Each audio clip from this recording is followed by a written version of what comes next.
CST l'anniversaire de Maxime Le Forestier ce vendredi 10 février 2023. Il a 74 ans. L'occasion de revenir sur l'histoire incroyable de l'un de ses plus grands tubes San Francisco. Qui a dit que le hasard faisait bien les choses. Il a bercé toute une génération grâce à ses plus grands tubes comme Mon frère ou Fontenay aux roses. Maxime Le Forestier est de ces artistes discrets qui inspirent et créent les bandes-son de toute une vie. Vendredi 10 février 2023, le grand artiste français qui a souffert d'un cancer de la langue à 74 ans. Un anniversaire qui compte pour un chanteur qui a du cœur. Son talent, il le met aussi au service de grandes causes.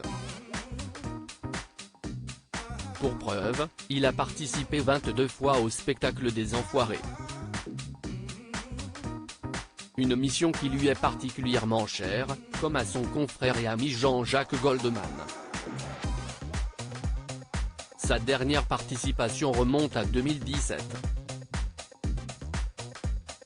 Depuis, Maxime Le Forestier profite de tournées en solo.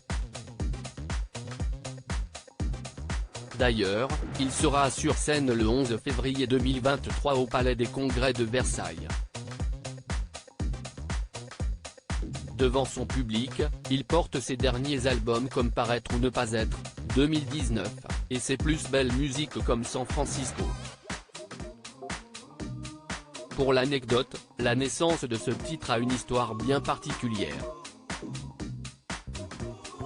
Une histoire de rencontre CST à nos confrères de BFM Télévision que Maxime Le Forestier a raconté ce récit insolite. Tout commence en 1971 dans un festival. Cette année-là, il vient tout juste de dépasser la vingtaine et il a accompagné sa sœur, en Belgique, au festival de Spa en Belgique. Ils y croisent Luc Alexandre qui sera plus tard cité dans la chanson San Francisco. Maxime Le Forestier s'est souvenu, le soir, on traînait dans les bars. Et on a rencontré Luc Alexandre, qui nous a dit, qu'est ce que vous foutez en Belgique. Si est à San Francisco que vous devez être. Tenez, je vous donne l'adresse. Le chanteur et sa sœur s'envolent pour les États-Unis, dans la ville de San Francisco, où ils logent dans un repère de hippies, la fameuse Maison Bleue. Une maison qui a inspiré à l'interprète une très belle ballade. Cette expérience qui l'a marqué à vie, l'a poussé à écrire ce qui deviendra un tube. Pour autant, Maxime Le Forestier ne voulait pas dévoiler ce titre au public. Il le gardait secrètement dans ses notes. Et puis le destin s'en est mêlé à nouveau. Un heureux hasard a fait que Maxime Le Forestier s'est décidé à enregistrer cette chanson. Il a raconté, toujours à nos confrères de BFM Télévision, l'ingénieur du son du studio des dames s'était fait plaquer par sa femme et il n'avait pas envie de rentrer chez lui.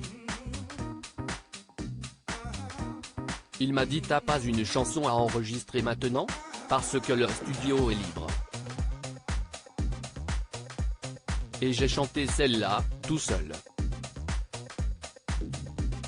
La Maison Bleue de Maxime Le Forestier existe donc bel et bien.